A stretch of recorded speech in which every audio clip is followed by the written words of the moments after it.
Hello et bienvenue dans cet épisode. Waouh! Hem, par où commencer? Par le commencement.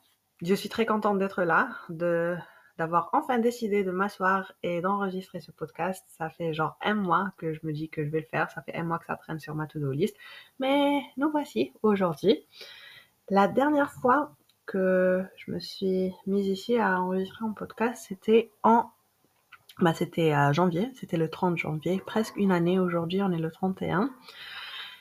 Et waouh, quelle année! Je vous mets d'abord un peu dans le contexte. La dernière fois, quand j'ai lancé ce podcast, j'étais chez moi, j'avais un appart, j'ai aménagé une pièce spéciale bureau, j'avais la table de mixage, le micro professionnel, les écouteurs, tout ce que tu veux. Une vraie podcasteuse. Et, euh, et là, je suis pas chez moi, je suis avec ma nièce dans sa chambre, sur son lit superposé, habillée de mon fameux peignoir et sans micro. Donc c'est pour ça que la qualité n'est pas peut-être au top. Mais le plus important est de faire les choses. L'intention y est, c'est une bonne intention, une intention de partage. Une année s'est écoulée et tellement de choses se sont passées et faut que j'en parle. Faut que j'en parle, je sais pas pour vous, mais pour moi, 2023 était une année intense dans tous les sens. Elle était waouh, remplie de découvertes et d'introspection. C'est vraiment une année où j'ai pu plonger à l'intérieur de moi, de me découvrir d'autres personnes, vivre des expériences incroyables, personnellement et avec vous, certaines personnes, avec plusieurs personnes d'ailleurs. Et ouf, quelle année! C'est surtout une année où je me suis posé, où la question qui revenait très souvent, c'est qui je suis. C'est pas juste que je me la posais, j'étais affrontée à cette question et toutes les situations, toutes les personnes que j'ai rencontrées m'ont challengée à me poser cette question et à la redéfinir à chaque fois, car tous les 2 jours, la réponse semblait qu'elle avait besoin d'une mise à jour. Et vu qu'on est toutes les deux là, eh ben, je vais te poser la question à toi aussi. Qui es-tu? C'était quand la dernière fois que tu t'es posé cette question? Mais pour de vrai, qui es-tu? Généralement, quand on pose cette question, ben, les personnes vont te donner leur nom, leur prénom, leur âge, qu'est-ce qu'elles font dans la vie. Je suis Nesrine, je suis telle, je suis médecin, je suis maman. Mais ça, c'est la réponse superficielle. Qui es-tu pour de vrai? Et ça va être le sujet de notre épisode aujourd'hui. Donc, on viendra faire un peu d'introspection. Vous savez, le 31 décembre, qui dit 31 décembre, dit New Year, New Me. Et ça serait peut-être le temps de mettre à jour la réponse, si on peut faire ça. Pour simplifier cet épisode, j'ai réparti la réponse, si tu veux. Je lui ai donné 3 aspects de notre être. On viendra les discuter ensemble. Je tiens juste à rappeler que je ne suis ni médecin, ni psychologue, ni je sais pas d'ailleurs qui je suis. C'est pour ça qu'on est là. C'est le but de cet épisode. Peut-être à la fin le découvrir ensemble. Mais je suis juste là à partager mon humble expérience.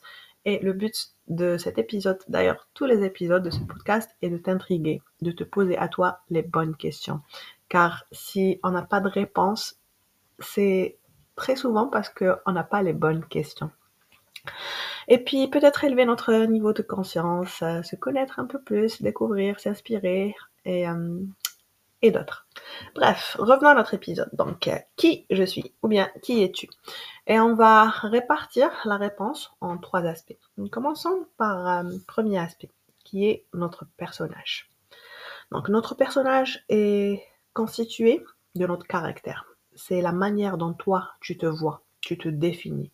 Donc, c'est un système de croyances, ton conditionnement, ton éducation, ton potentiel et aussi ton shadow, donc tes parties sombres.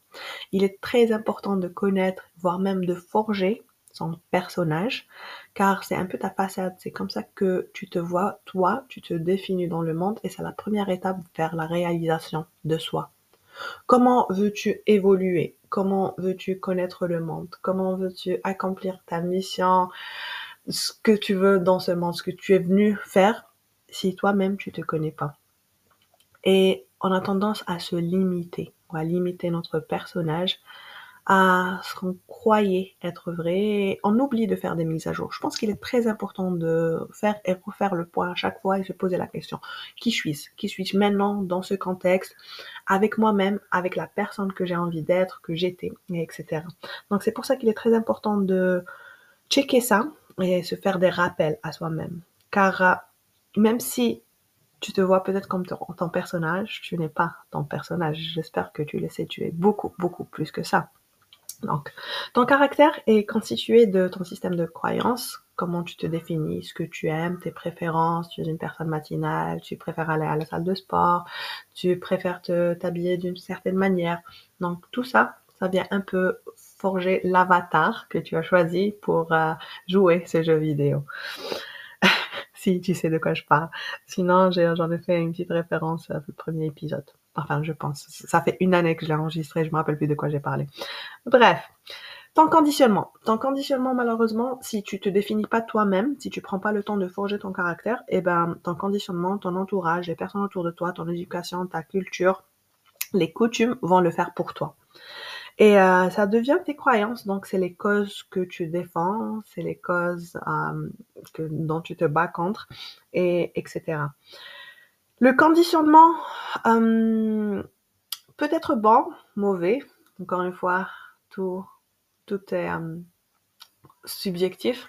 Donc, il n'y a pas de vrai ou de faux, du moins dans la manière dont j'exprime ma vérité. Encore une fois, il n'y a pas de vrai ou de faux. Ce qui est vrai pour moi ne l'est peut-être pas pour toi.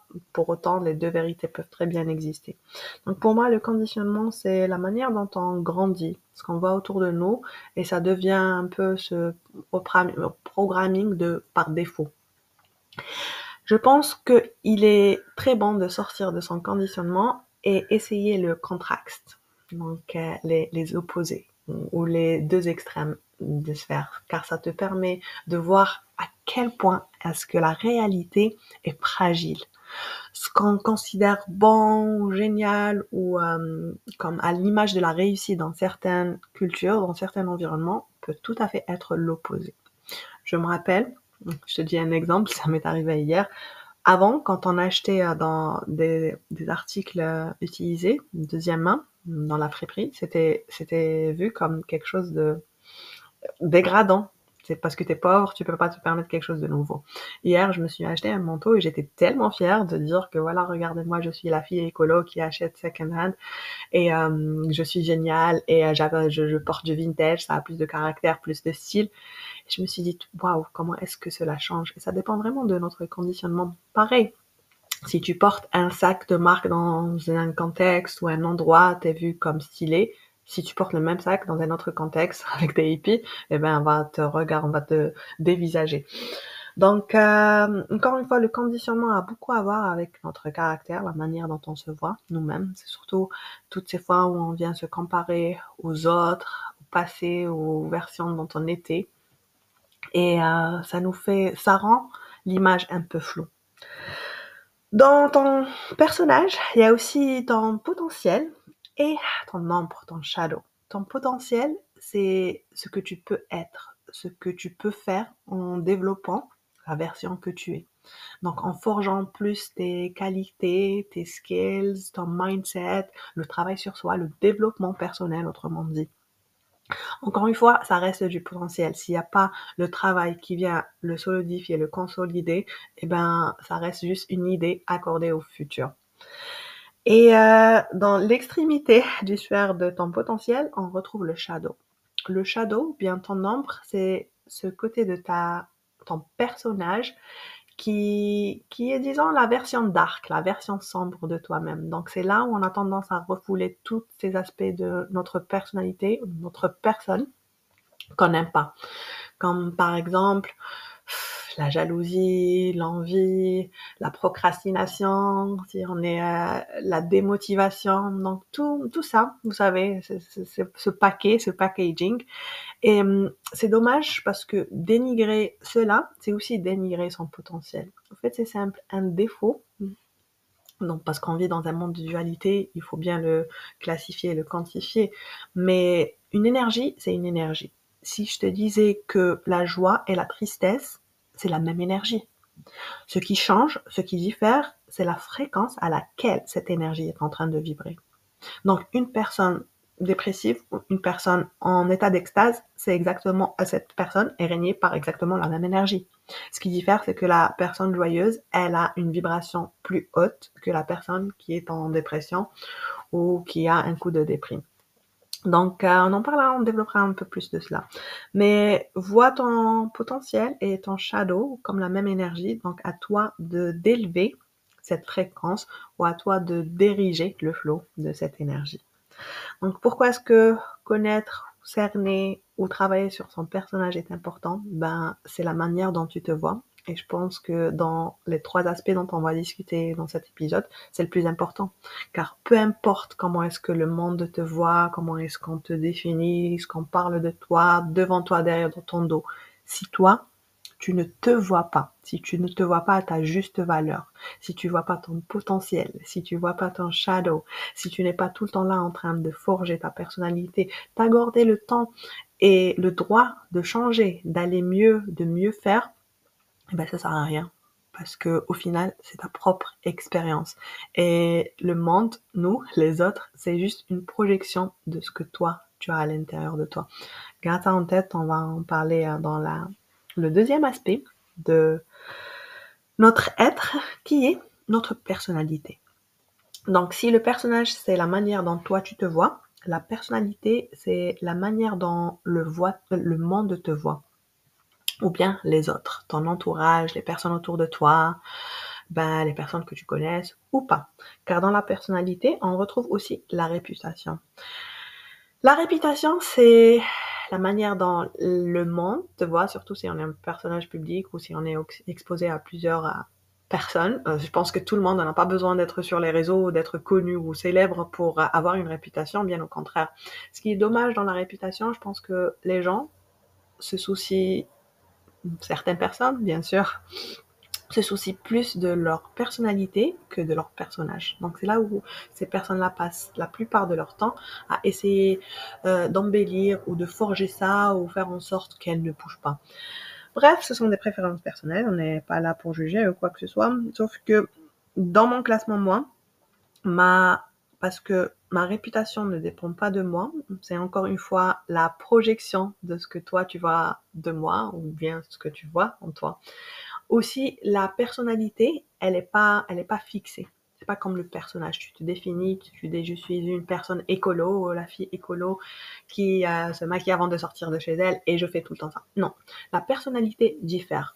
Moi, je suis pas la même avec tout le monde. Toi non plus. Tu te comportes pas de la même manière avec ta grand-mère qu'avec ton petit copain, qu'avec ta meilleure amie ou une personne que tu viens de rencontrer. Tout à fait normal. Donc, nous adaptons la manière dont nous nous comportons ou bien notre manière de nous exprimer, de faire les choses, je dirais d'être dans ce contexte, dans un contexte bien précis, avec une personne bien précise ou un groupe de personnes. Et ça nous permet d'avoir des interactions sociales plus smooth, donc plus fluides. Ça vient aussi gérer nos interactions avec le monde et faciliter nos mouvements au quotidien dans la société. Donc c'est clair, moi je vais pas parler à un enfant de 3 ans de la même manière dont je parle à un adulte. Et je dis ça parce que j'ai remarqué que ma personnalité changeait tout le temps. Avant, dans mon ancienne vie, comme je disais, qui existait dans celle-ci, j'étais professeure de langue. Et c'est une très bonne expérience. Elle m'a permis de forger, d'adapter, avoir ce mindset de l'adaptation.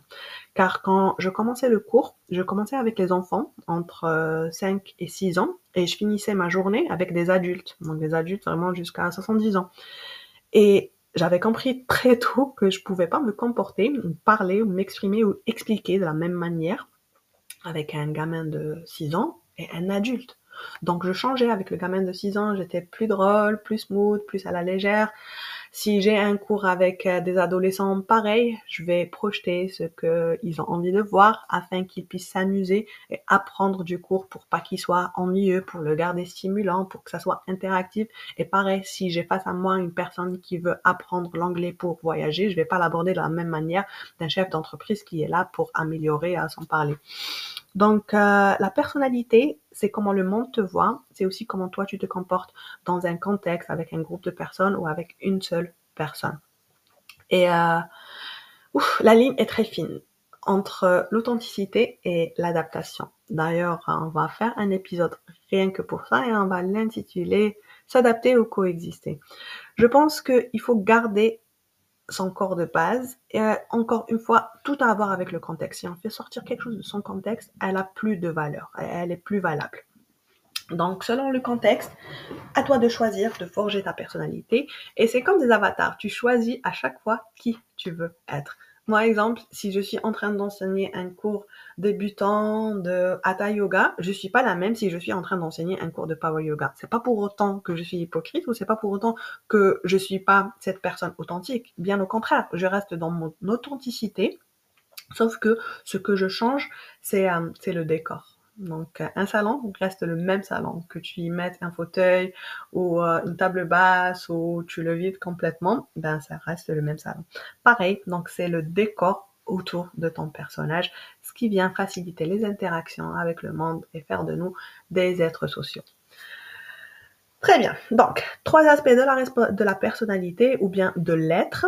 Trois aspects de l'être qui sont 1. Le personnage, comment toi tu te vois. 2. La personnalité, comment est-ce que les autres, le monde te voit. Et 3. 3, c'est ton essence. C'est ce que tu es de l'intérieur. Pour être franche, j'ai pas de mots. Les mots me trahissent ici. Je sais pas quoi trop te dire sur ton essence. Qui es-tu? Qui es-tu quand tu fermes les yeux? Qui es-tu quand tu rentres en méditation? Qui es-tu quand tu es en train de contempler un paysage ou un sentiment? Qui es-tu quand tu es dans ta force? Qui es-tu quand tu es dans ta faiblesse? Qui es-tu quand tu es seul? Et surtout, qui es-tu quand tu es esseulé? C'est cette petite voix à l'intérieur qu'on peut appeler l'intuition, l'âme, l'esprit, mais peu importe. Avant que tu sois là, où étais-tu?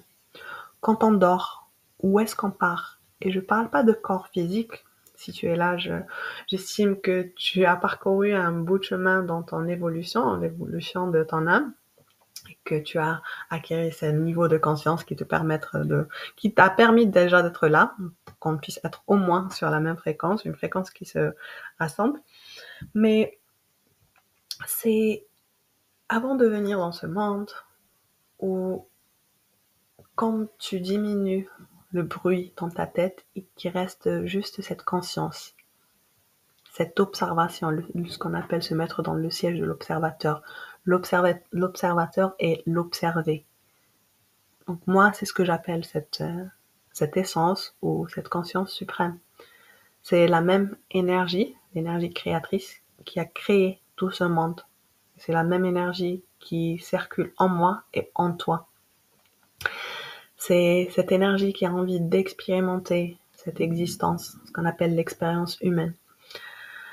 Donc, j'ai pas trop de choses à dire sur l'essence, mais en tout cas, comment reconnaître l'essence des deux autres aspects, le personnage et la personnalité. T'as pu remarquer jusqu'à présent, c'est que ton personnage et ta personnalité sont en changement constant. Et tant mieux, ce qu'on appelle l'évolution.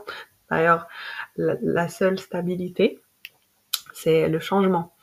Et on ne peut pas éviter ça et on ne devrait pas le faire. D'ailleurs, c'est la seule constance. Mais si tu es en changement constant, ton essence ne l'est pas. Elle a toujours été là, elle sera toujours là. Manzadich, Mahashtmut, ça n'a pas été né, ça va pas mourir. C'est toujours cet état de présence. Prenons une inspiration, laissons infuser tout ça. J'espère que ça a résonné en toi d'une manière ou d'une autre. Et pour clôturer cet épisode, que ceci soit une invitation pour toi, afin que tu puisses venir contempler un peu plus sur ça. Si tu es en train d'écouter cet épisode le 31 décembre, alors rajoute ça à ton moment de journaling, de méditation ou d'introspection et pose-toi la question, qui es-tu? Car avant de mettre en place des résolutions ou avant de vouloir faire quelque chose ou aller quelque part, il faut vraiment commencer par la base, se voir. Donc ceci est ton invitation pour que tu puisses, toi, te voir. Sur ce, moi, je te remercie. Je te remercie de m'avoir prêté ton attention et tes oreilles la durée de cet épisode. Je te donne rendez-vous lors d'un prochain épisode. Je te souhaite aussi une très bonne année si tu es en train d'écouter cet épisode le 31 décembre. Très bonne année 2024, j'espère. Et je souhaite vraiment qu'on pourra s'accompagner toutes les deux ici sur ce podcast. J'ai de grands projets, j'ai de grandes résolutions. Et j'ai un sentiment très fort que ça va être l'année où je vais poster régulièrement. J'espère j'espère que tu me réécouteras. Très bientôt la semaine prochaine. J'espère aussi que je pourrai te lire ou même t'écouter car j'adore ces interactions de 1 parce qu'il est important pour moi de savoir que je ne suis pas justement en train de parler à une caméra ou un micro. Dans ce cas, j'ai même pas de micro, mais j'ai besoin de ça car j'ai partagé mon intention avec toi dans les premiers épisodes, mais sache que j'ai une pure intention de partage. Vous savez, moi, ce qui a changé ma vie, c'était une vidéo de 20 minutes de Power Yoga. Et la décision la plus importante que j'ai prise cette année, d'ailleurs je devrais faire un épisode et t'en parler, je l'ai faite grâce à un podcast. J'étais là à hésiter, je saute pas, j'arrête mon boulot, je me lance complètement, non j'ai peur, comment je vais payer mes factures. Et il a suffi que j'écoute un épisode pour que je prenne ma décision. Donc j'espère repasser l'ascenseur. J'espère aussi recontribuer, c'est une sorte de contribution à cette communauté, la communauté du bien-être, de bienveillance, de personnes conscientes, mais aussi une manière pour moi pour redonner et refaire circuler cette énergie. Donc je te remercie infiniment, je te souhaite une excellente journée ou fin de journée. Et je te donne rendez-vous très bientôt lors du prochain épisode. D'ici là, continue à être la merveilleuse personne que tu es. Tchuss!